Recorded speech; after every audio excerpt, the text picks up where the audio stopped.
L'hiver de 1924 s'était abattu sur Paris avec une cruauté particulière. Les pavés de Montmartre luisaient sous une fine couche de givre, et les cheminées des immeubles haussmanniens crachaient leur fumée noire dans un ciel d'étain. La Grande Guerre était terminée depuis 6 ans, mais ses cicatrices marquaient encore chaque rue, chaque famille, chaque regard. Dans l'appartement du 3e étage du 47 rue Le Pic, la famille Dubois se préparait pour une sortie inhabituelle.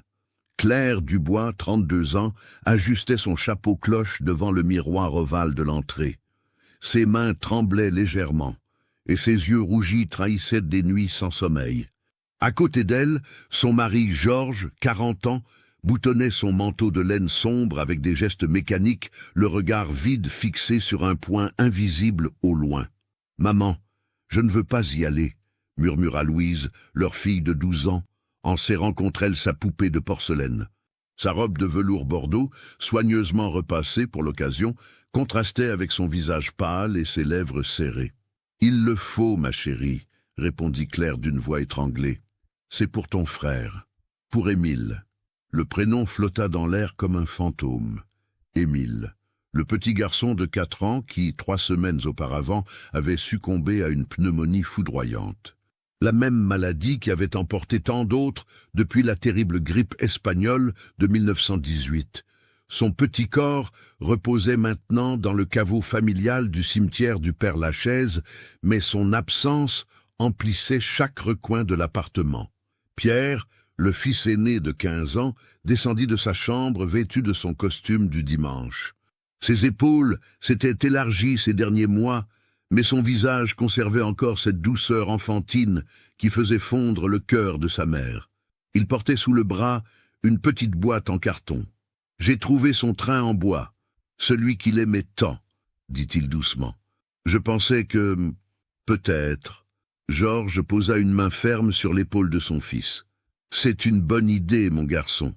Émile aurait aimé l'avoir avec lui. » Ils descendirent les escaliers en silence, le bruit de leurs pas résonnant dans la cage d'escalier froide. Dehors, la rue Le Pic grouillait d'activité, malgré le froid mordant.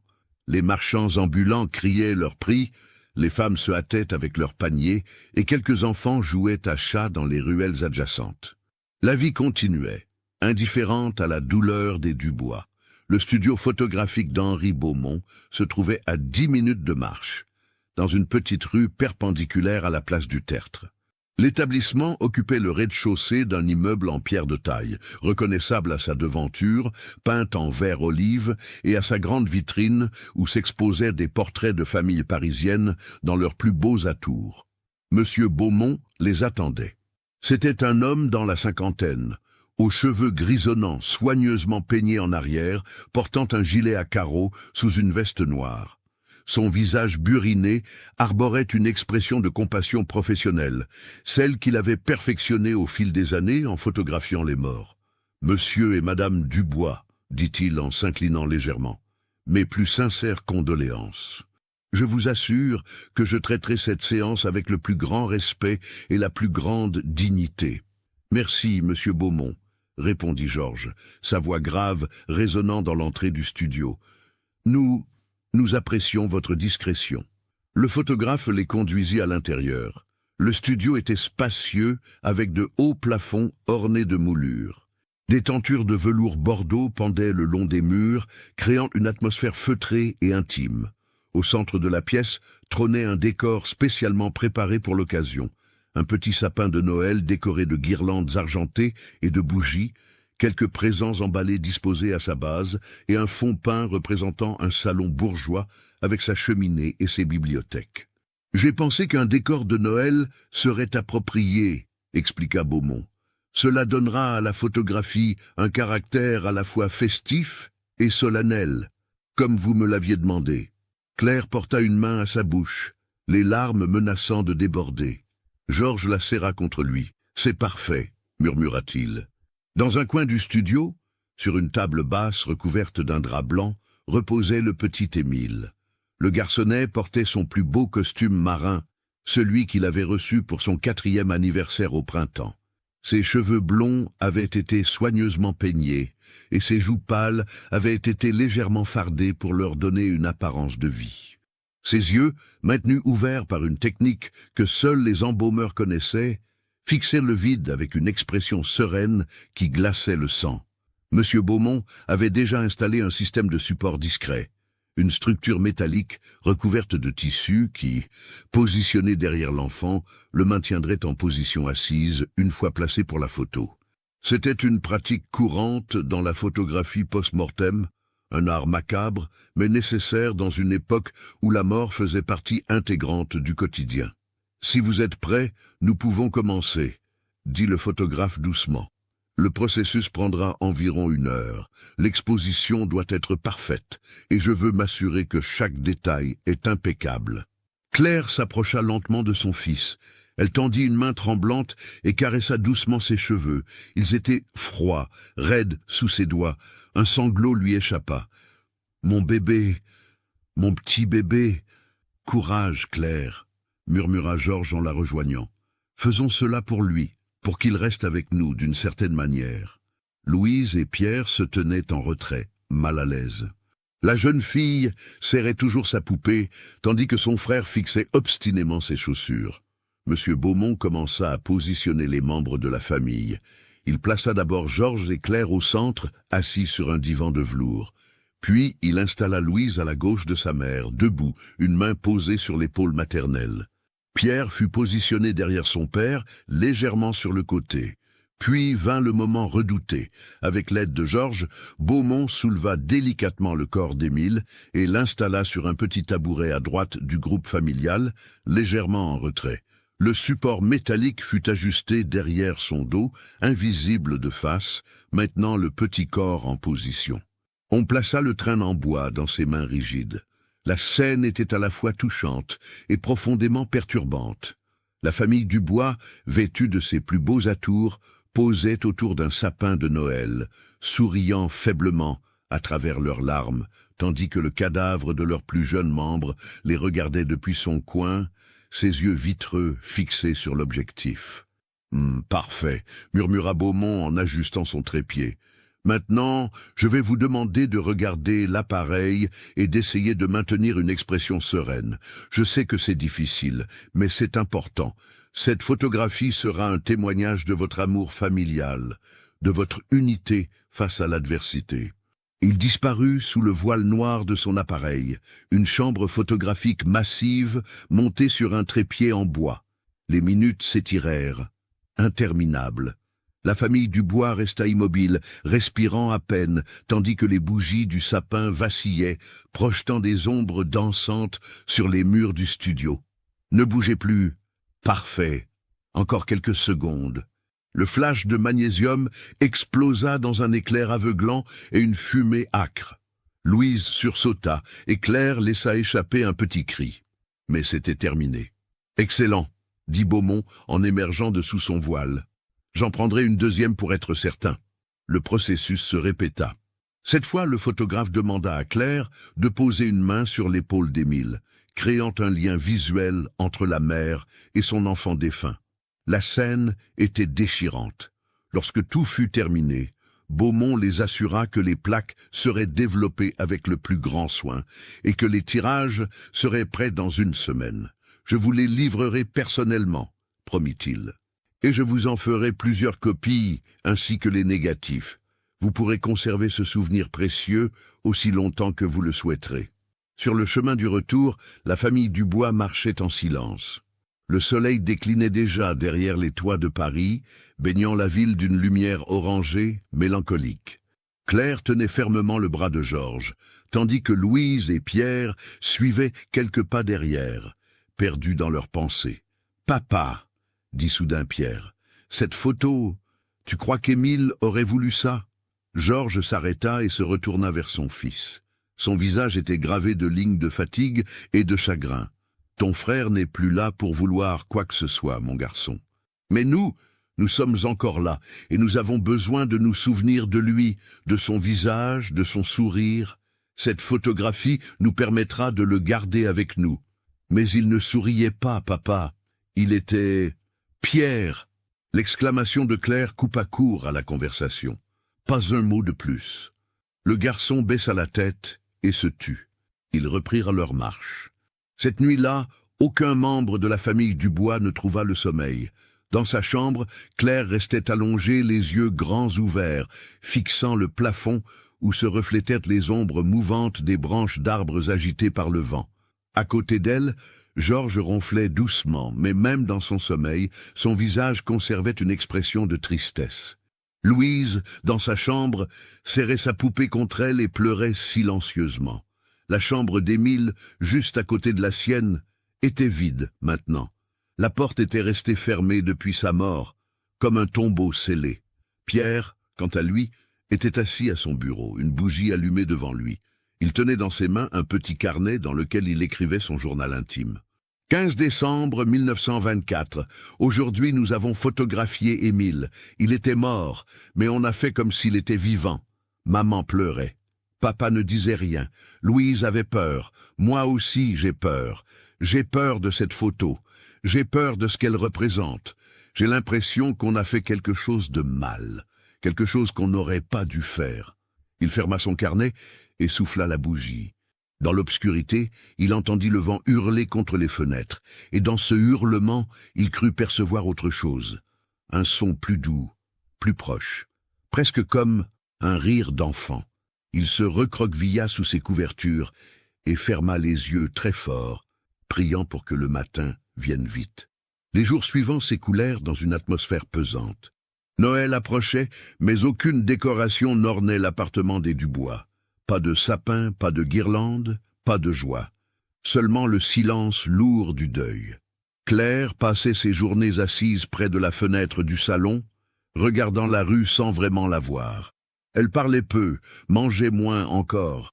Georges s'inquiétait pour elle, mais il ne savait comment la réconforter. Lui-même se plongeait dans son travail à la manufacture, travaillant de longues heures pour échapper à la douleur qui l'étreignait. Louise avait recommencé l'école, mais ses professeurs rapportaient qu'elle était distraite, absente. Elle ne jouait plus avec ses camarades pendant la récréation, préférant rester seule dans un coin de la cour. Pierre, lui, avait développé une habitude étrange.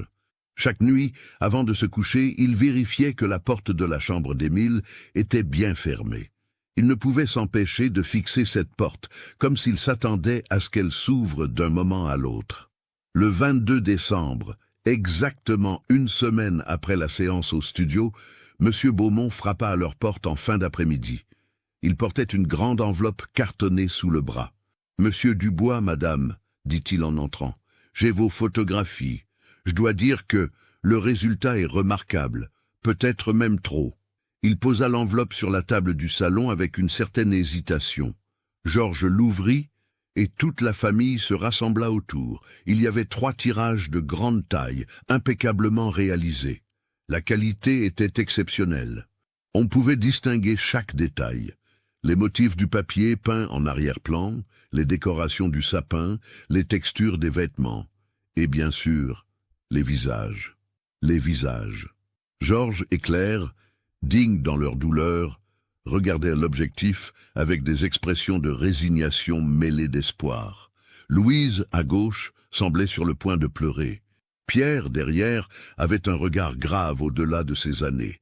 Et Émile dans son coin, à droite, assis sur son tabouret. Ses yeux grands ouverts fixaient l'objectif avec une intensité troublante. Le fard sur ses joues lui donnait un aspect presque vivant. Mais il y avait quelque chose dans son expression, quelque chose d'indéfinissable qui mettait mal à l'aise. « Mon Dieu !» murmura Claire en portant la main à sa bouche. « On dirait qu'il nous regarde vraiment. » « C'est exactement ce que j'ai pensé en développant les plaques, » admit Beaumont. « J'ai failli recommencer le tirage, pensant avoir fait une erreur, mais non, c'est bien ce qui a été capturé. » Georges examina la photo de plus près. Plus il la regardait, plus il se sentait mal à l'aise. Les yeux d'Émile semblèrent le suivre, comme ces portraits anciens dans les châteaux hantés dont parlaient les légendes. « Elle est parfaite, » dit-il finalement, chassant son malaise. « Vous avez fait un travail magnifique, monsieur Beaumont. Combien vous devons-nous » Le photographe nomma un prix modeste, refusant presque son paiement. « Je ne me sens pas à l'aise de demander plus, » expliqua-t-il. « Cette photographie, elle m'a troublé pendant le développement. Je ne saurais dire pourquoi, mais elle me met mal à l'aise. »« Ce n'est que du papier et de la chimie, » rétorqua Georges, un peu trop fermement. « Rien de plus. » Après le départ du photographe, la famille resta longtemps autour de la table, contemplant l'image. C'était Pierre qui brisa finalement le silence. « On va l'accrocher où ?» Claire regarda son mari. « Dans le salon, je pense, au-dessus de la cheminée. Ainsi, Émile sera toujours avec nous. » Cette nuit-là, la photographie fut encadrée dans un cadre en bois doré que Georges avait acheté des années auparavant mais n'avait jamais utilisé. Il l'accrocha soigneusement au mur du salon, juste au-dessus du manteau de la cheminée, à l'endroit le plus visible de la pièce. « Voilà », dit-il en reculant pour admirer son œuvre. « Maintenant, il fait partie du décor. Il sera toujours là. » Mais était-ce vraiment une bonne chose ? Louise ne pouvait détacher son regard de la photo. « Maman, ses yeux, on dirait qu'ils bougent. »« Ne dis pas de bêtises, ma chérie, » répondit Claire, mais sa voix manquait de conviction. Elle aussi avait remarqué quelque chose d'étrange dans le regard d'Émile sur la photographie. Une intensité qui ne devrait pas être là. Une présence. Cette nuit-là fut la première d'une longue série de nuits étranges dans l'appartement des Dubois. Claire se réveilla aux alentours de 3 heures du matin, tirée du sommeil par un son qu'elle ne parvenait pas à identifier. Elle tendit l'oreille, le cœur battant. Là, elle l'entendit à nouveau. Un rire d'enfant, doux, presque musical, venant de quelque part dans l'appartement. « Émile » murmura-t-elle, sachant pertinemment l'absurdité de sa question. Le rire s'arrêta. Le silence retomba, pesant, oppressant. Claire se leva, enfila sa robe de chambre et sortit de sa chambre. Le couloir était plongé dans l'obscurité, seulement percé par la faible lueur de la lune qui filtrait à travers les rideaux. Elle s'approcha de la chambre d'Émile. La porte était fermée, comme toujours. Elle posa sa main sur la poignée, hésita, puis l'ouvrit doucement. La chambre était vide, bien sûr. Le petit lit était fait, les jouets rangés. Tout était exactement comme le jour où il était parti. Mais l'air semblait différent, plus froid, plus dense. Claire resta sur le seuil, scrutant l'obscurité, cherchant, quoi, un signe, une preuve que son fils était encore là d'une manière ou d'une autre. « Claire ?» La voix de Georges, endormie et inquiète, résonna depuis leur chambre. « Qu'est-ce que tu fais ?» Elle referma doucement la porte. « Rien, j'ai cru entendre quelque chose. » Mais en retournant se coucher, elle jeta un regard vers le salon. Dans la pénombre, elle pouvait distinguer la forme de la photographie au-dessus de la cheminée. Et elle aurait juré sur tout ce qu'elle avait de plus cher, que les yeux d'Émile brillaient faiblement dans l'obscurité. « D'où me suivez-vous ? Laissez un commentaire. » Le 24 décembre au matin, Paris s'éveilla sous un ciel de plomb. Des flocons de neige commençaient à tomber, transformant les rues en tableaux impressionnistes où le noir des pavés se mêlait au blanc immaculé. Pour la plupart des Parisiens, c'était une belle journée de réveillon. Pour les Dubois, ce n'était qu'un jour de plus à endurer.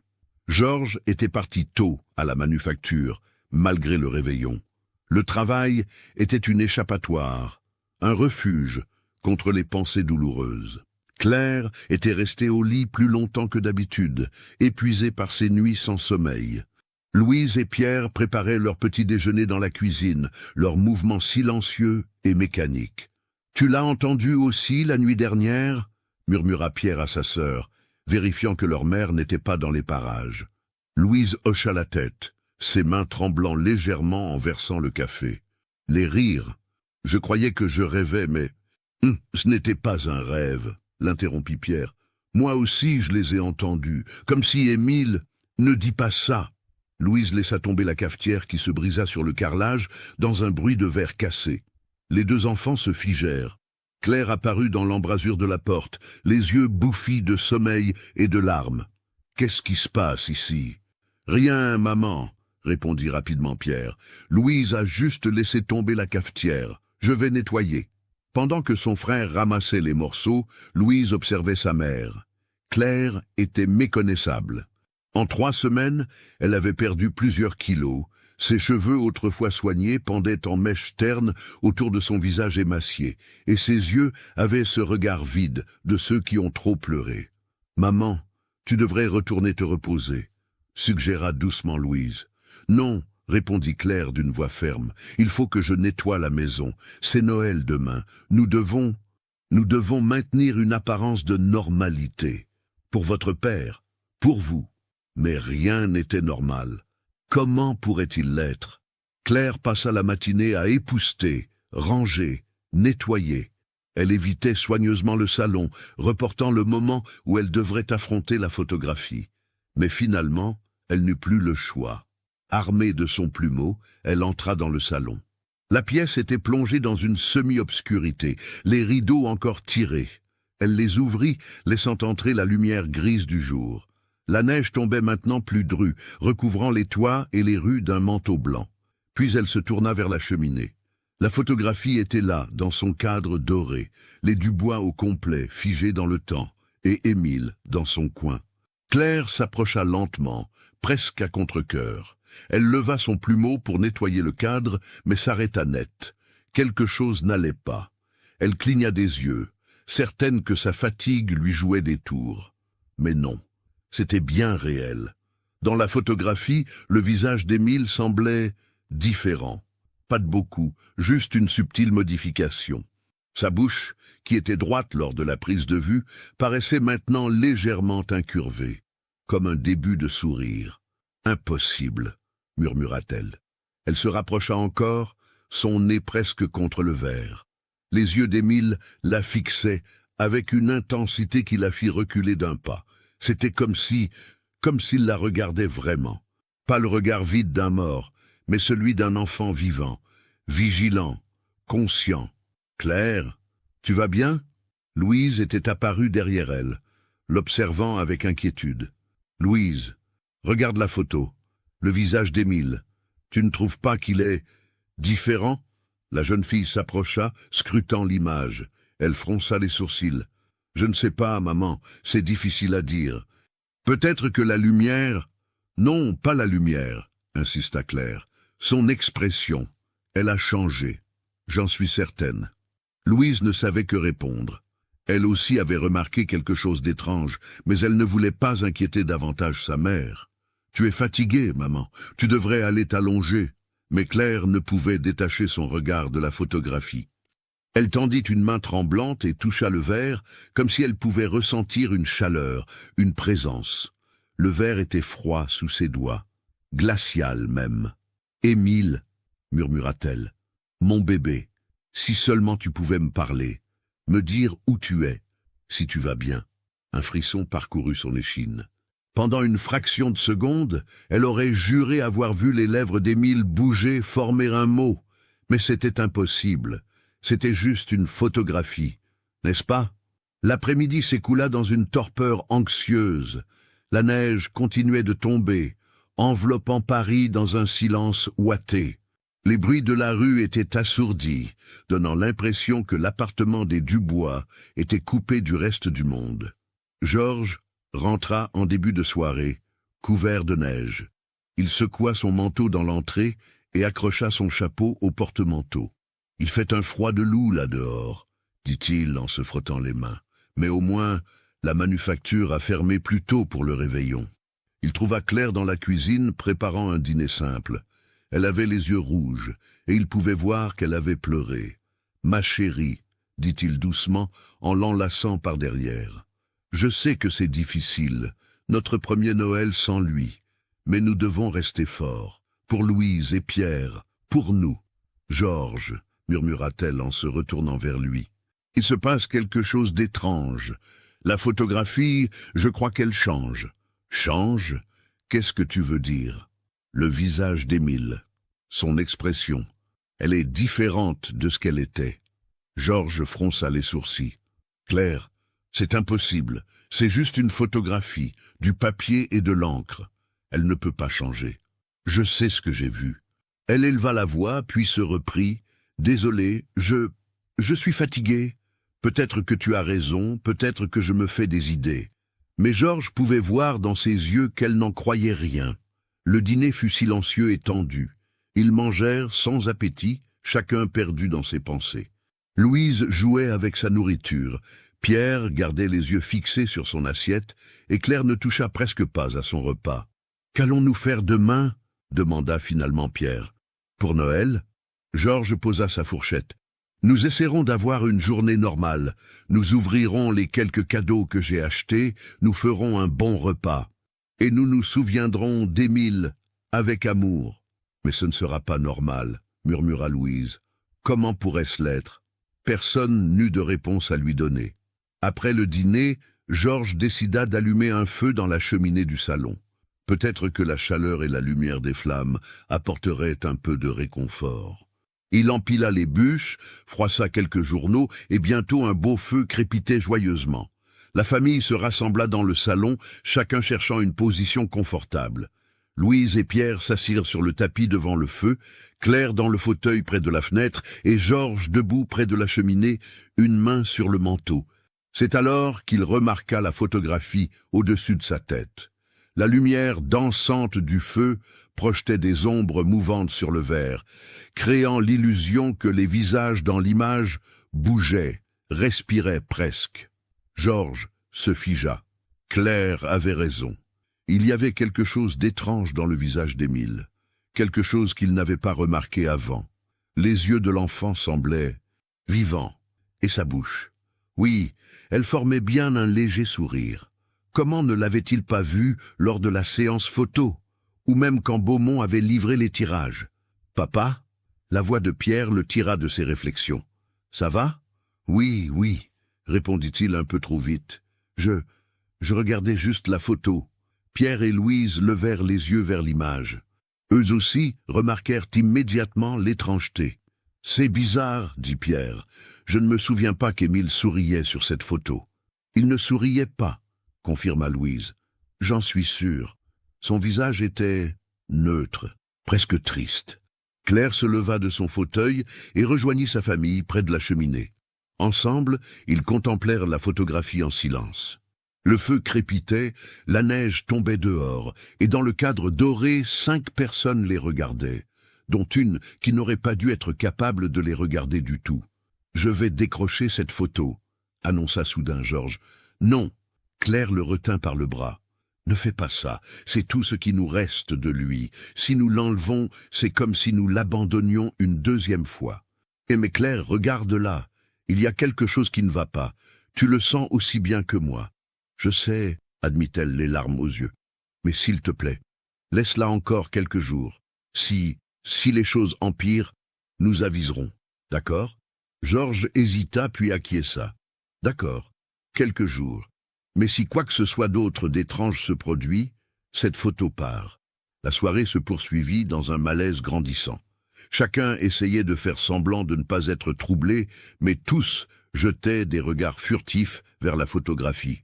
Et à chaque fois, ils avaient l'impression qu'elle avait encore changé, d'une manière subtile mais indéniable. Vers 22 heures, Claire décréta qu'il était temps d'aller au lit. « Nous avons besoin de repos. Demain sera une longue journée. » Pierre et Louise montèrent sans protester, soulagés d'échapper à l'atmosphère oppressante du salon. Georges éteignit le feu et ferma les rideaux. Avant de quitter la pièce, il jeta un dernier regard à la photographie. Les yeux d'Émile brillaient faiblement dans la pénombre. Cette nuit-là, les bruits étranges reprirent.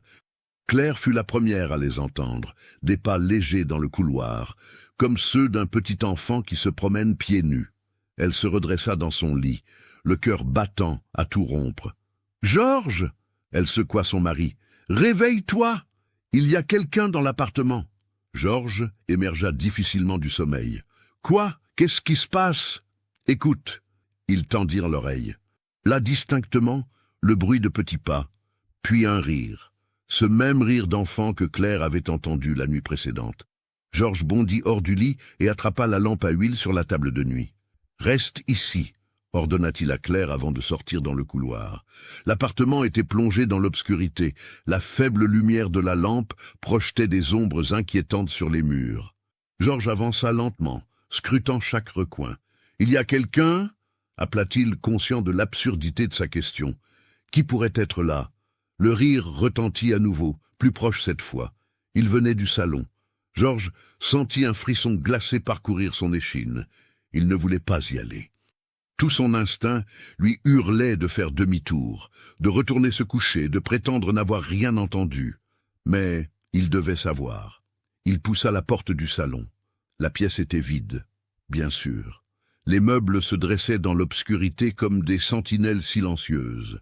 La lumière de la lampe ne parvenait pas à dissiper complètement les ténèbres. Puis Georges leva les yeux vers la cheminée. La photographie. Il s'approcha lentement, la lampe tremblant dans sa main. Plus il s'approchait, plus son malaise grandissait. Quelque chose n'allait vraiment pas. Dans l'image, tous les membres de la famille étaient toujours à leur place. Lui, Claire, Louise, Pierre, mais Émile. Le tabouret sur lequel il était assis était vide. Georges cligna des yeux, certain que la faible lumière lui jouait des tours. Il leva la lampe plus haut. Non, ce n'était pas une illusion. Dans la photographie, Émile n'était plus à sa place. Le tabouret était là, le train en bois était là, mais le petit garçon avait disparu. « C'est impossible », murmura Georges, sa voix tremblant. « Impossible ». Un bruit derrière lui le fit se retourner brusquement. Claire se tenait sur le seuil, les yeux écarquillés de terreur. « Georges, qu'est-ce qui se passe ?» Il ne put répondre. Les mots restèrent coincés dans sa gorge. Il pointa simplement un doigt tremblant vers la photographie. Claire s'approcha, vit ce qu'il lui montrait et poussa un cri étouffé. « Non, non, non, non !»« Il faut enlever cette photo, » dit Georges, retrouvant sa voix. « Maintenant, peu m'importe ce que tu en penses. Cette chose, ce n'est pas normal, ce n'est pas naturel. » Mais avant qu'il ne puisse agir, un autre son se fit entendre. Cette fois, c'était Pierre, criant depuis sa chambre. « Papa, maman, venez vite !» Georges et Claire se précipitèrent dans le couloir. Ils trouvèrent Pierre et Louise debout dans le couloir, agrippés l'un à l'autre, le visage livide. « La chambre d'Émile » haleta Pierre. La porte, elle était ouverte, et il y avait quelqu'un à l'intérieur. « Qu'est-ce que tu racontes ?» Georges prit son fils par les épaules. « Il n'y a personne, c'était un rêve. »« Non !» Pierre secoua violemment la tête. « Ce n'était pas un rêve. J'ai entendu du bruit, je suis sorti et j'ai vu la porte ouverte, et à l'intérieur, il y avait une ombre, une petite ombre, comme celle d'un enfant. » Louise sanglotait maintenant, et Claire la serra contre elle. « Tout va bien, ma chérie, tout va bien. » Mais tout n'allait pas bien, Georges le savait, Claire le savait, et maintenant, les enfants le savaient aussi. Georges rassembla son courage et s'approcha de la chambre d'Émile. La porte était effectivement entr'ouverte.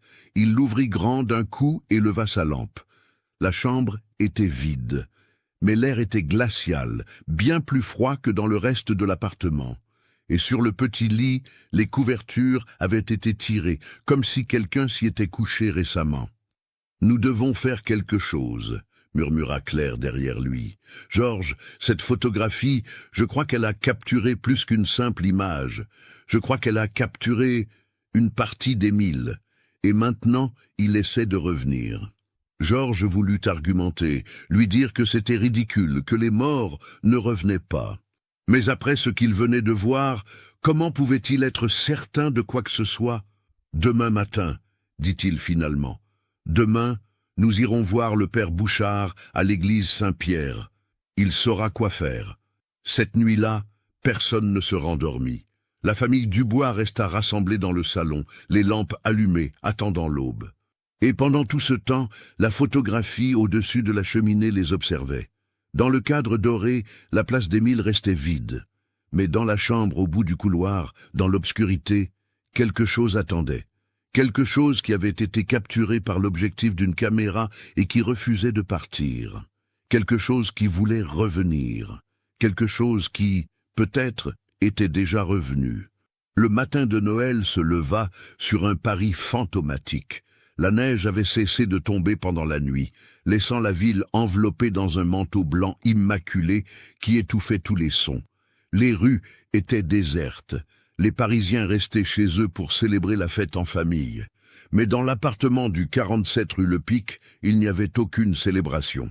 Georges, Claire, Louise et Pierre n'avaient pas dormi. Ils étaient restés regroupés dans le salon, scrutant chaque ombre, sursautant au moindre craquement. Maintenant, à la lumière grise du jour, leur peur nocturne semblait presque ridicule. Presque. Car la photographie au-dessus de la cheminée n'avait pas changé. Émile était toujours absent de l'image.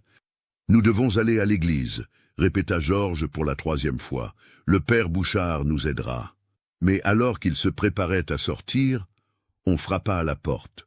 3 coups fermes, autoritaires. Georges fronça les sourcils.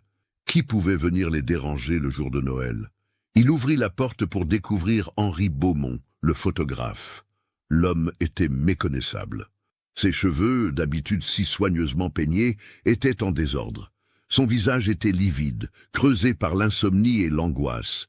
Ses mains tremblaient. « Monsieur Beaumont » s'étonna Georges. « Qu'est-ce qui vous amène ?»« Il faut que je vous parle » dit le photographe d'une voix rauque. « Immédiatement, c'est au sujet de la photographie. » Claire apparut derrière son mari. « Entrez, je vous en prie. » Beaumont entra et accepta une tasse de café que Claire lui servit d'une main tremblante. Il s'assit au salon, évitant soigneusement de regarder vers la cheminée, et but une longue gorgée avant de commencer à parler. « Je dois vous faire des aveux, » commença-t-il. « Des aveux terribles. Ce que j'ai fait, ce que je vous ai fait faire, c'était une erreur monumentale. Une erreur que je regrette amèrement. »« De quoi parlez-vous » demanda Georges. Beaumont prit une profonde inspiration. La photographie post-mortem n'est pas seulement un moyen de préserver le souvenir d'un être cher. Dans certaines circonstances, dans certaines conditions, elle peut devenir une porte, un pont entre notre monde et l'au-delà. Un silence pesant s'abattit sur la pièce. Louise et Pierre, qui avaient rejoint leurs parents, échangèrent un regard effrayé. « Vous voulez dire que... » Claire ne put terminer sa phrase. « Oui, » confirma Beaumont. « La photographie peut piéger une partie de l'âme du défunt. Pas son corps, bien sûr, mais son essence, son esprit. Et dans certains cas, cet esprit peut devenir actif. »« C'est de la superstition, » protesta Georges, mais sa voix manquait de conviction. « De la pure absurdité. »« Vraiment ?» Beaumont le regarda droit dans les yeux. « Alors, expliquez-moi pourquoi vous m'avez ouvert la porte avec un tel soulagement. Expliquez-moi pourquoi vous semblez tous terrifiés. Expliquez-moi... » Il marqua une pause dramatique. « Expliquez-moi pourquoi, dans la photographie que vous avez accrochée au mur, votre fils n'est plus à sa place. » Claire laissa échapper un sanglot. « Vous savez ? Je sais. Parce que sur les négatifs que j'ai conservés, c'est la même chose. Hier soir, pris d'une intuition étrange, je suis retourné dans mon studio pour les examiner. Et j'ai découvert que sur tous les négatifs, l'image d'Émile avait disparu. Mais comment est-ce possible ? Demanda Pierre, sa voix tremblant. Ce ne sont que des images. Comment peuvent-elles changer ? Beaumont se tourna vers le jeune homme. Parce que ce ne sont pas que des images. Lors de la prise de vue, j'ai utilisé une technique spéciale que m'a enseignée mon maître il y a des années. Une technique qui, selon lui, permettait de capturer non seulement l'apparence physique, mais aussi l'essence même de la personne. Il sortit de sa poche un petit carnet usé qu'il posa sur la table. Ceci appartenait à mon maître, Gustave Moreau, un photographe renommé mais controversé qui officiait à Paris dans les années 1890. Il pratiquait extensivement la photographie post-mortem. Mais il prétendait avoir découvert quelque chose. Un moyen d'utiliser certains produits chimiques, certaines expositions pour... « Pourquoi ?» pressa Georges. « Pour capturer l'âme, » termina Beaumont d'une voix à peine audible. « Au début, je pensais que c'était de la folie, de la pure fantaisie. Mais il m'a montré des choses, des photographies qui changeaient, qui évoluaient, des défunts qui semblaient vous suivre du regard, et puis... » Il s'arrêta, les mains tremblant violemment maintenant. « Et puis quoi ?» insista Claire. « Et puis, il y a eu l'incident de 1896.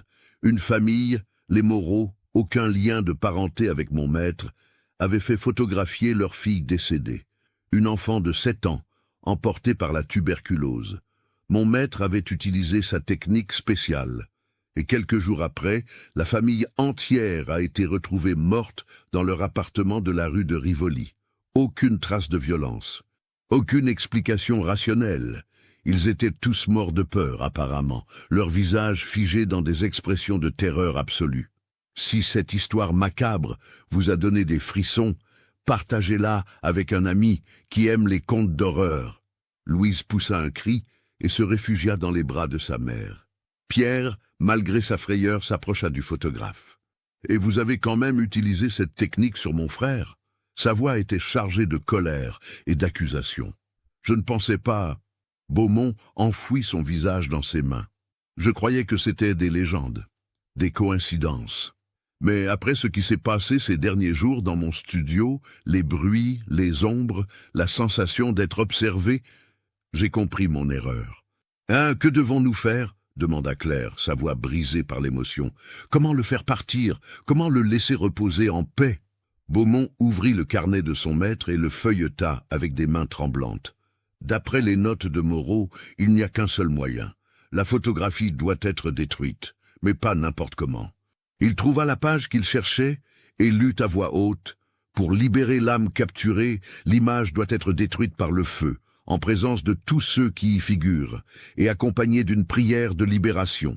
Ce n'est qu'ainsi que le lien sera rompu et que l'âme pourra poursuivre son chemin. Alors brûlons-la, dit immédiatement Georges. Faisons-le maintenant. Attendez. Claire se leva brusquement. Si nous faisons ça, si nous détruisons la photo, alors nous n'aurons plus aucune image d'Émile, plus rien pour nous souvenir de son visage.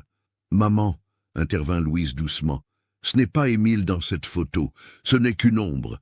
Émile est au ciel maintenant, nous devons le laisser partir.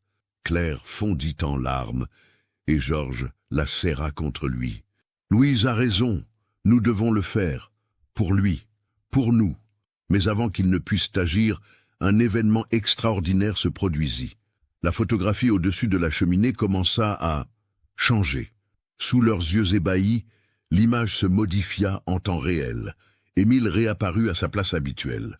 Mais cette fois, ce n'était plus le visage serein et légèrement souriant qu'ils avaient vu auparavant. C'était un visage déformé par la rage et la douleur. Sa bouche était grande ouverte comme s'il criait. Ses yeux exorbités fixaient l'objectif avec une intensité terrifiante. Et il y avait autre chose, quelque chose d'encore plus troublant. L'image d'Émile semblait se déplacer dans le cadre, comme si elle essayait de sortir de la photographie. « Mon Dieu !» s'exclama Beaumont en bondissant de son siège. « Il est en colère, il sait ce que nous avons l'intention de faire. Décrochons cette maudite photo !» hurla Georges. Mais lorsqu'il s'approcha de la cheminée, une force invisible le repoussa violemment. Il s'écrasa contre le mur opposé avec un bruit sourd. « Georges !» Claire se précipita vers son mari. Dans le cadre, l'image d'Émile continuait de se transformer, devenant de plus en plus monstrueuse, de moins en moins humaine. C'est alors que Pierre, rassemblant tout son courage, comprit quelque chose. « Ce n'est pas Émile !» cria-t-il. « Ce n'est pas mon frère. Émile ne nous ferait jamais de mal. Ce qui est dans cette photo, c'est autre chose. Quelque chose qui s'est accroché à lui. Quelque chose qui utilise son image. » Beaumont le regarda avec des yeux ronds. « Bien sûr, mon Dieu, comment n'y ai-je pas pensé plus tôt? La technique de Moreau ne capturait pas seulement l'âme, elle ouvrait une porte. Et parfois, ce qui entre n'est pas ce qui devrait. »« Et que voulez-vous dire ?» demanda Claire, aidant Georges à se relever. « Les défunts sont vulnérables dans l'instant qui suit leur mort, » expliqua rapidement Beaumont. « Leur âme n'a pas encore quitté notre plan. Si à ce moment-là, une porte s'ouvre, comme celle créée par la photographie spéciale, alors d'autres entités peuvent s'y glisser. Des entités qui cherchent un moyen de revenir dans notre monde. Vous voulez dire qu'un démon a pris la place de mon fils ?» La voix de Claire était hystérique. « Pas exactement un démon, » corrigea Beaumont, « mais une présence. Une chose qui était autrefois humaine, peut-être, mais qui a été corrompue par sa trop longue errance entre les mondes. » Dans la photographie, l'image continuait de se transformer. Les autres membres de la famille, Georges, Claire, Louise et Pierre, commençaient eux aussi à changer. Leurs visages se déformaient, leurs expressions devenaient terrifiées. C'était comme si la photographie montrait non pas le moment où elle avait été prise, mais un futur horrifiant. « Il nous montre ce qui va nous arriver si nous ne le libérons pas », murmura Louise. « Il nous montre notre mort. » Beaumont ouvrit à nouveau le carnet et lut frénétiquement. « Là, j'ai trouvé. Il y a une prière, une incantation de protection et de bannissement. Nous devons la réciter ensemble, puis brûler immédiatement la photographie. »« Faisons-le, » dit Georges en serrant les dents. Maintenant, la famille se rassembla devant la cheminée, formant un cercle défensif. Beaumont se plaça face à la photographie et commença à lire. « Esprit capturé, âme égarée.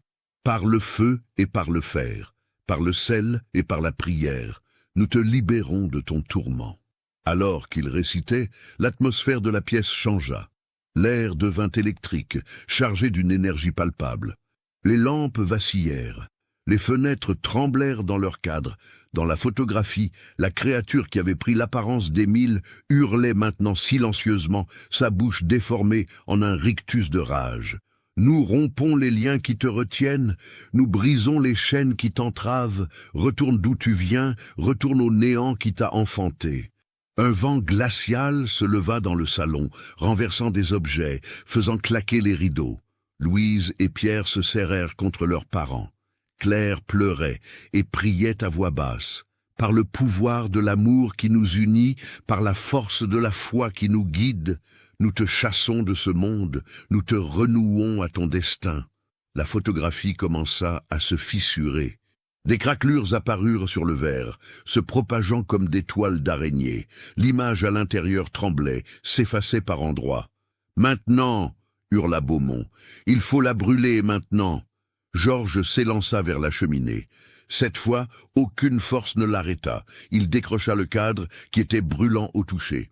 Le verre explosa, les éclats tombant sur le sol comme des larmes cristallines. Il jeta la photographie dans les braises mourantes de la cheminée. Le papier ne s'enflamma pas immédiatement. Il résista comme s'il refusait d'être détruit. Puis, soudainement, il prit feu avec une intensité surnaturelle. Les flammes jaillirent, bleues et blanches, léchant l'âtre et remontant dans le conduit. Et alors qu'elle brûlait, la photographie cria. Un hurlement inhumain emplit l'appartement, si puissant qu'il fit vibrer les murs et éclater quelques vitres. Louise et Pierre se bouchèrent les oreilles. Claire s'effondra contre Georges. Le cri dura ce qui sembla une éternité, mais qui ne fut probablement que quelques secondes. Puis il s'arrêta brusquement, laissant place à un silence assourdissant. La photographie n'était plus qu'un tas de cendres noires dans la cheminée. Lentement, prudemment, la famille Dubois se releva. Ils regardèrent les cendres, puis se regardèrent les uns les autres. Beaumont s'effondra sur le canapé, épuisé. « C'est fini ?» murmura Claire. « C'est vraiment fini ?»« Oui, » répondit Beaumont. « La porte est fermée, l'entité est partie. Émile... » Il marqua une pause. « Le véritable Émile est libre maintenant. Il peut reposer en paix. » Georges s'agenouilla devant la cheminée et regarda les cendres. Des larmes coulèrent sur ses joues. « Pardon, mon fils. Pardon de t'avoir retenu. Pardon de ne pas t'avoir laissé partir. » Claire le rejoignit, et ils pleurèrent ensemble, leurs enfants serrés contre eux. Mais alors qu'ils se relevaient, quelque chose attira l'attention de Pierre. Sur le manteau de la cheminée, là où le cadre avait été accroché, il y avait une marque. Pas une trace de fumée ou de chaleur, mais quelque chose de plus étrange. Une empreinte de petite main, la main d'un enfant de 4 ans. Et à côté de l'empreinte, tracée dans la poussière avec un doigt minuscule, 3 mots. « Au revoir, maman !» Claire porta une main à sa bouche, des sanglots secouant son corps. Mais pour la première fois depuis la mort d'Émile, ce n'était pas des sanglots de désespoir, c'était quelque chose de différent, un mélange de tristesse et de soulagement. « Il est en paix maintenant, » murmura-t-elle. « Mon bébé est enfin en paix. » Les jours qui suivirent la destruction de la photographie furent étranges et apaisants à la fois. L'appartement de la rue Le Pic sembla reprendre vie peu à peu, comme si un poids invisible avait été levé. Les bruits nocturnes cessèrent, l'atmosphère oppressante se dissipa. La chambre d'Émile, qui avait été une source constante d'angoisse, redevint simplement une pièce vide et silencieuse. Mais les cicatrices laissées par l'expérience étaient profondes et multiples. Henri Beaumont ferma son studio photographique 3 jours après les événements. Il ne supportait plus l'idée de manipuler les images des morts, craignant constamment de répéter l'erreur catastrophique qu'il avait commise. Le carnet de son maître, avec tous ses secrets morbides, fut brûlé dans sa cheminée une nuit de janvier. Il quitta Paris peu après, retournant dans sa Bretagne natale pour y vivre une vie simple et retirée. Soutenez notre chaîne en cliquant sur le bouton merci en forme de cœur, afin que nous puissions continuer à vous proposer des histoires aussi sombres et captivantes que celle-ci. Pour la famille Dubois, le chemin vers la guérison fut long et tortueux. Le premier pas fut difficile mais nécessaire. Ils retournèrent voir le photographe avant son départ et lui demandèrent de détruire tous les négatifs restants.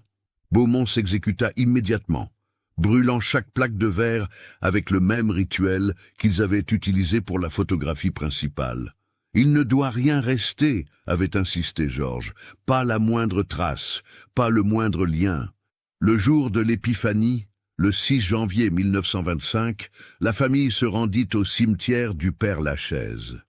C'était une journée froide mais lumineuse, le soleil hivernal perçant les nuages et illuminant les tombes de marbre et de granit qui s'étendaient à perte de vue. Ils s'arrêtèrent devant le caveau familial où reposait Émile. Le père Bouchard, que Georges avait finalement contacté et à qui il avait raconté une version édulcorée des événements, les accompagnait. Le vieux prêtre, avec sa soutane noire et son écharpe violette, était une figure rassurante de normalité et de foi. « Nous sommes venus dire au revoir », expliqua Claire, sa voix tremblant légèrement. « Pour de bon cette fois. » Le père Bouchard hocha la tête avec compréhension. « Le deuil est un processus, mes enfants. Parfois nous devons dire au revoir plusieurs fois avant que notre cœur accepte vraiment la perte. » Il récita une prière, bénissant la tombe, et demandant à Dieu d'accueillir l'âme du petit Émile dans son royaume. Louise déposa un bouquet de roses blanches sur la pierre froide. Pierre posa le petit train en bois qu'Émile avait tant aimé. « Tu me manques, petit frère, » murmura-t-il, « mais j'espère que tu es heureux maintenant, là où tu es. » Claire s'agenouilla devant la tombe, posant ses mains gantées sur le marbre. « Mon bébé et mon petit ange, je t'ai retenu trop longtemps. Je n'arrivais pas à te laisser partir, mais maintenant je comprends. Tu n'es plus dans cette tombe. Tu n'es plus dans une photographie. Tu es libre. Et un jour, quand mon heure viendra, nous nous retrouverons. En attendant, vis heureux dans les bras de Dieu. » Les larmes coulaient librement sur son visage, mais c'étaient des larmes saines, nécessaires, des larmes de libération plutôt que de désespoir. Georges resta debout, droit et digne, une main sur l'épaule de sa femme. Il ne dit rien, mais ses yeux humides en disaient long sur son chagrin et son acceptation. Après la visite au cimetière, un changement subtil mais important s'opéra dans la famille. Ils commencèrent à parler d'Émile ouvertement, sans crainte ni douleur excessive. Ils évoquèrent ses souvenirs heureux, ses rires, ses jeux, ses petites manies d'enfant. La chambre d'Émile fut finalement ouverte et rangée. Ses jouets furent donnés à un orphelinat de Montmartre. Ses vêtements furent distribués aux familles nécessiteuses du quartier. Il aurait aimé que d'autres enfants puissent profiter de ses affaires, dit Claire en pliant soigneusement une petite veste. Il était généreux, mon Émile, toujours prêt à partager. L'appartement retrouva progressivement son atmosphère d'avant. Les rires revinrent, timidement d'abord, puis plus franchement. Louise retourna à l'école avec un enthousiasme renouvelé. Pierre, qui avait mûri considérablement pendant cette épreuve, commença à aider son père à la manufacture, se préparant à prendre un jour la relève. Mais l'expérience les avait tous changés, d'une manière fondamentale et irréversible. Un soir de février, alors que la famille était réunie autour de la table du dîner, Pierre posa une question qui les habitait tous, sans qu'ils osent la formuler. « Vous croyez que c'était vraiment un démon ou quelque chose d'autre ?» Georges posa sa fourchette et réfléchit un moment avant de répondre. « Je ne sais pas ce que c'était exactement. Un esprit malin, une entité, une âme tourmentée qui s'était perdue entre deux mondes. Peu importe le nom qu'on lui donne, Ce qui compte, c'est que ce n'était pas notre Émile. Mais l'empreinte sur la cheminée, insista Louise. Et le message, c'était bien lui, n'est-ce pas? Le vrai Émile? Claire sourit à travers ses larmes. Oui, je crois que c'était lui. Je crois qu'à la toute fin, quand cette chose a été chassée, Émile a eu un instant pour nous dire au revoir, pour nous montrer qu'il allait bien. Vous croyez qu'il nous en veut? Demanda Pierre, sa voix trahissant son inquiétude. Pour avoir détruit la photographie? Non, répondit fermement Georges. Détruire cette photographie était la chose la plus aimante que nous pouvions faire pour lui. Nous l'avons libéré. Nous lui avons permis de poursuivre son chemin. Le printemps arriva, apportant avec lui le renouveau et l'espoir. Les arbres de Montmartre se couvrirent de bourgeons. Les terrasses des cafés se remplirent à nouveau de Parisiens profitant du soleil tiède. La vie continuait, comme elle le fait toujours, indifférente aux tragédies individuelles. La famille Dubois apprit à vivre avec la perte d'Émile d'une manière plus saine. Ils conservaient ses souvenirs dans leur cœur plutôt que dans une image morbide. Ils parlaient de lui avec amour et affection, sans être hantés par sa présence fantomatique. Mais il y eut un dernier événement étrange qui se produisit le jour du premier anniversaire de la mort d'Émile. Claire était seule dans l'appartement cet après-midi-là. Georges était au travail et les enfants à l'école. Elle préparait le dîner dans la cuisine, perdue dans ses pensées, quand elle entendit un bruit dans le salon. Elle s'essuya les mains sur son tablier et sortit dans le couloir. Le salon était vide, comme toujours, mais quelque chose avait changé. Sur le manteau de la cheminée, là où la photographie maudite avait autrefois trôné, se trouvait maintenant quelque chose de nouveau. Un petit dessin d'enfant, réalisé au crayon de couleur. Claire s'approcha, le cœur battant. Le dessin montrait une famille, un papa, une maman, une grande sœur, un grand frère. Et au milieu d'eux, tenant leurs mains, un petit garçon blond qui souriait. En bas du dessin, tracé d'une main enfantine et maladroite, un seul mot, heureux. Claire ramassa délicatement le dessin. Elle ne savait pas d'où il venait. Peut-être Louise l'avait-elle laissé là avant de partir à l'école. Peut-être Pierre l'avait-il dessiné pendant la nuit et l'avait-il oublié. Ou peut-être. Elle préféra ne pas terminer cette pensée. Elle plaça le dessin dans un petit cadre simple qu'elle posa sur le manteau de la cheminée. Cette fois, ce n'était pas une image capturant la mort, mais un symbole d'amour et de souvenir. Et contrairement à la photographie maudite, ce dessin n'avait rien d'effrayant. C'était juste un témoignage doux et innocent de la place qu'Émile occuperait toujours dans leur cœur. Cette nuit-là, pour la première fois depuis des mois, Claire dormit paisiblement, sans cauchemar, sans bruits étranges, sans peur. L'appartement était silencieux, calme, en paix. Dans sa chambre, Louise rêvait de printemps et de fleurs. Pierre rêvait d'avenir et d'aventure. Georges ronflait doucement, un léger sourire sur les lèvres.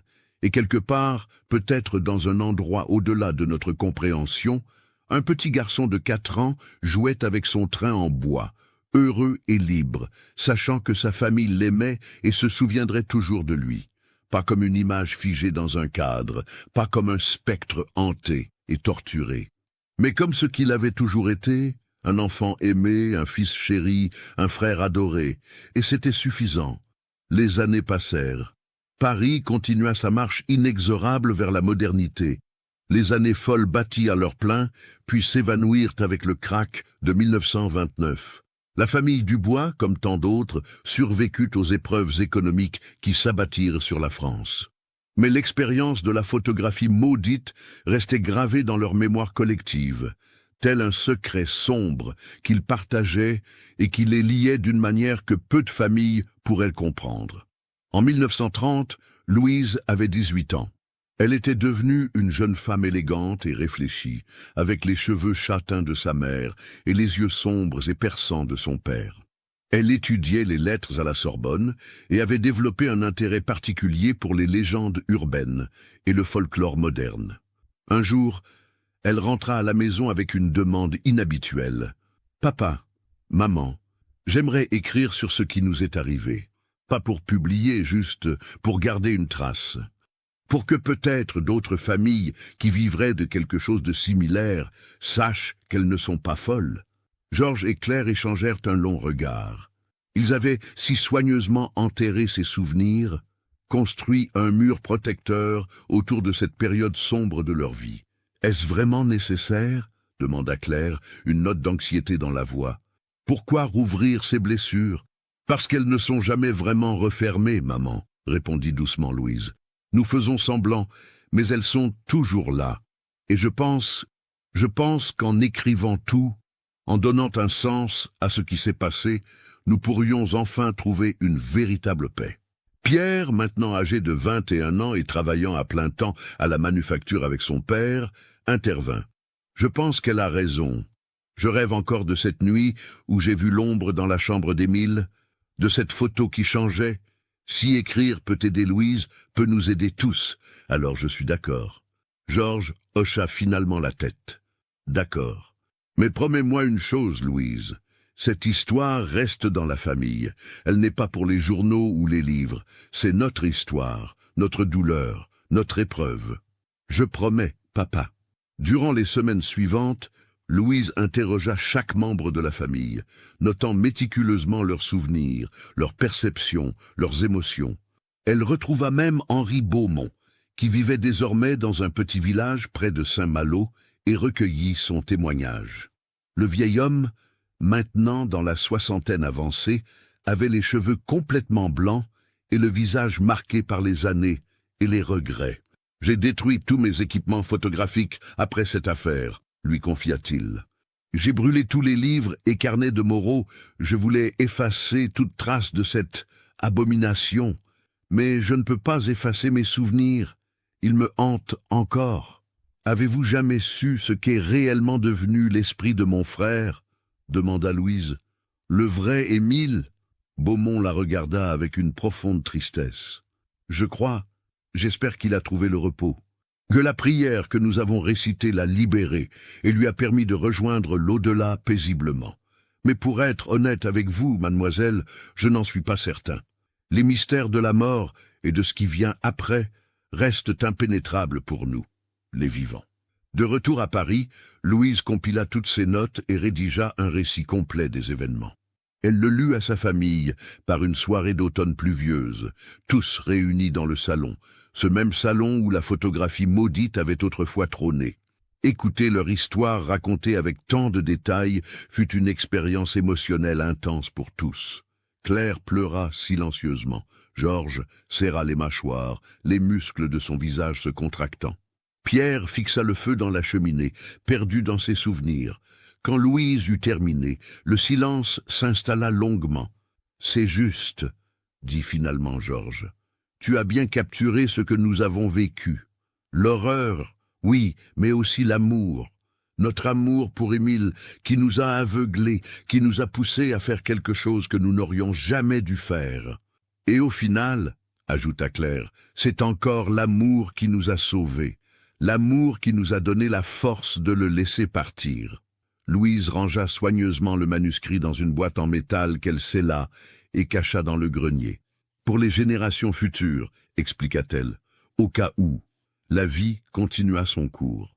En 1935, Louise épousa un jeune professeur d'histoire nommé Jean-Marc Rousseau. Leur mariage fut célébré dans la petite église de Montmartre et toute la famille Dubois était présente, rayonnante de bonheur. Pierre, quant à lui, prit la direction de la manufacture, quand Georges décida de prendre sa retraite en 1937. Il se maria l'année suivante avec une couturière du quartier, et ils s'installèrent dans un appartement à 2 pas de celui de ses parents. Mais l'ombre de la guerre planait à nouveau sur l'Europe. En septembre 1939, la France déclara la guerre à l'Allemagne. Pierre fut mobilisé et envoyé sur la ligne Maginot. Les mois qui suivirent furent difficiles, remplis d'angoisse et d'incertitude. Pendant cette période, Claire retourna souvent à l'église Saint-Pierre pour prier, non seulement pour Pierre et tous les soldats au front, mais aussi pour Émile, dont elle continuait de penser qu'il veillait sur eux d'une manière ou d'une autre. « Protège ton frère », murmurait-elle lors de ses prières. « Où que tu sois, petit ange, protège Pierre. » Par un miracle, car c'était le seul mot qui convenait. Pierre survécut à la débâcle de 1940 et revint à Paris juste avant que les Allemands n'occupaient la ville. La famille fut réunie, mais dans un monde devenu sombre et hostile. Les années d'occupation furent difficiles pour tous les Parisiens. La nourriture se faisait rare, le chauffage était un luxe et la peur était omniprésente. Mais la famille Dubois, forgée par l'épreuve de 1924, possédait une résilience particulière. Nous avons survécu à quelque chose que peu de gens peuvent imaginer, disait souvent Georges. Nous survivrons à cela aussi. Et ils survécurent. Ils traversèrent les années noires en se serrant les coudes, en partageant le peu qu'ils avaient, en gardant l'espoir vivant même dans les moments les plus sombres. En août 1944, Paris fut libéré. Les cloches de toutes les églises sonnèrent à toute volée, et les Parisiens descendirent dans les rues pour célébrer. La famille Dubois se joignit aux festivités, mais leur joie était teintée de mélancolie. Georges avait vieilli considérablement pendant l'occupation. Claire était devenue frêle, ses cheveux complètement blancs maintenant. « Nous avons survécu », murmura Georges en serrant Claire contre lui, regardant la foule en liesse sur la place du Tertre. « Contre toute attente, nous avons survécu. »« Ah, Émile veillait sur nous, » répondit Claire avec certitude. « J'en suis convaincu, il nous a protégés. » Les années d'après-guerre apportèrent un renouveau.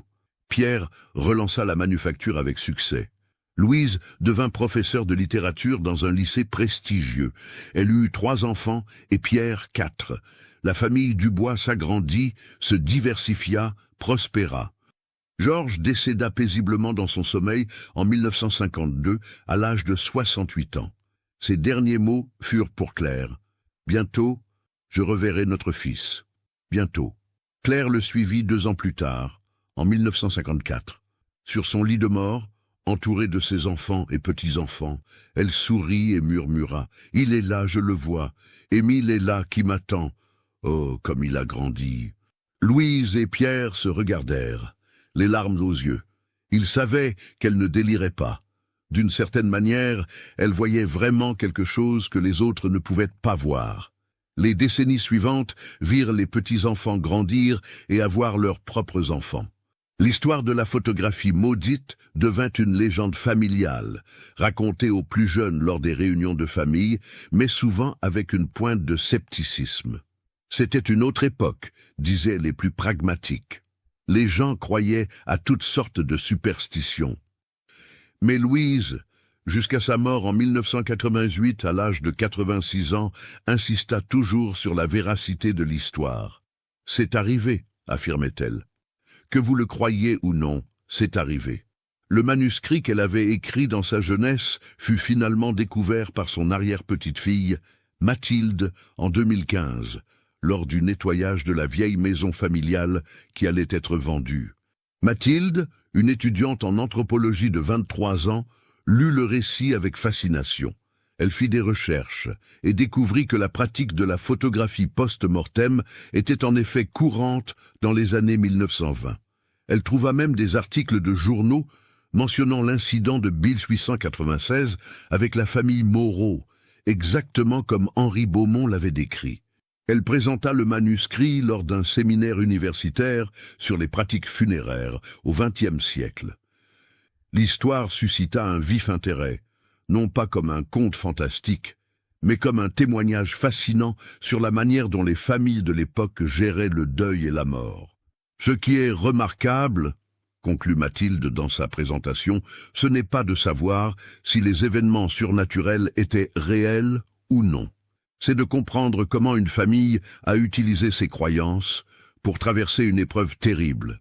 La destruction de la photographie était un acte symbolique puissant, un rituel de libération qui leur a permis de faire leur deuil de manière saine. Que l'esprit d'Émile ait vraiment été piégé dans l'image, ou que ce soit une manifestation de leur culpabilité collective, importe peu. Ce qui compte, c'est qu'ils ont trouvé un moyen de guérir. En 2024, exactement 100 ans après les événements, Mathilde organisa une petite cérémonie commémorative au cimetière du Père-Lachaise. Elle rassembla tous les descendants encore vivants de la famille Dubois, une quinzaine de personnes, allant des octogénaires aux tout jeunes enfants. Ils se tinrent devant le caveau familial, maintenant ancien et couvert de mousse, où reposaient Georges, Claire et le petit Émile. Mathilde lut des extraits du manuscrit de Louise, et chacun partagea ses réflexions sur l'histoire familiale. C'est étrange de penser qu'il y a un siècle, nos ancêtres se tenaient exactement ici, terrifiés et tourmentés, dit un cousin éloigné. Et regardez-nous maintenant, nous sommes ici pour honorer leur mémoire, mais aussi pour célébrer leur résilience.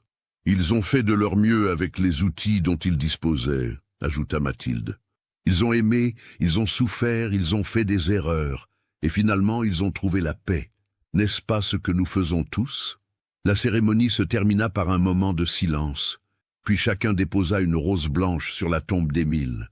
Même les plus jeunes enfants, qui ne comprenaient pas vraiment toute l'histoire, participèrent avec sérieux.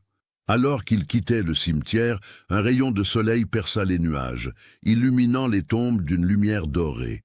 Une brise douce se leva, portant le parfum des fleurs du jardin du cimetière. Et dans cette brise, si l'on écoutait attentivement, on aurait peut-être pu entendre quelque chose comme un rire d'enfant léger et joyeux porté par le vent. Ou peut-être était-ce juste l'imagination. Peu importe finalement, car l'histoire de la famille Dubois et de la photographie maudite avait accompli son but. Elle avait traversé les générations, portant avec elle des leçons sur l'amour, le deuil, le danger de ne pas pouvoir lâcher prise, et finalement sur le pouvoir libérateur du pardon et de l'acceptation. Dans un petit cadre doré, dans la maison de Mathilde à Montmartre, pas loin de l'ancien appartement de ses ancêtres, trônait maintenant le dessin qu'un enfant inconnu avait autrefois laissé sur le manteau d'une cheminée. Le dessin d'une famille réunie, souriante, heureuse, et en dessous ce mot simple mais puissant, heureux, car c'était là l'héritage véritable de l'épreuve de 1924. Non pas la peur ou l'horreur, mais la conviction que l'amour transcende la mort, que les liens familiaux survivent à toutes les épreuves, et que même dans les moments les plus sombres, il y a toujours un chemin vers la lumière. La photographie avait été détruite, mais les souvenirs demeuraient. Pas les souvenirs d'une image figée et morbide, mais les souvenirs vivants d'un petit garçon qui avait aimé et avait été aimé. Et dans le cœur de tous ceux qui portaient le nom Dubois, Émile vivait encore, non pas comme un fantôme tourmenté, mais comme un ange gardien, veillant sur sa famille à travers les générations. Car c'est ainsi que ceux que nous aimons ne meurent jamais vraiment. Ils vivent dans nos cœurs, dans nos histoires, dans les leçons qu'ils nous ont enseignées, et parfois, juste parfois, dans le rire du vent un jour d'été, ou dans un rayon de soleil perçant les nuages, nous pouvons sentir leur présence. Non pas pour nous effrayer, mais pour nous rappeler qu'ils sont toujours là, quelque part, veillant sur nous, heureux, en paix, éternellement aimés. Qu'avez-vous pensé de l'histoire? Laissez votre commentaire ci-dessous et partagez vos réflexions sur ce cas terrifiant. Envie d'autres histoires d'horreur mêlant histoire et mystère. Abonnez-vous, activez la cloche de notification et partagez avec ceux qui aiment le côté obscur de l'humanité. À bientôt pour le prochain cauchemar. Basé sur les pratiques réelles de photographie post-mortem populaire en France et en Europe au début du XXe siècle. Si les événements surnaturels décrits dans cette histoire relèvent de la fiction, la pratique de photographier les défunts dans des poses de vie était très courante et fait partie intégrante de l'histoire sociale de cette époque.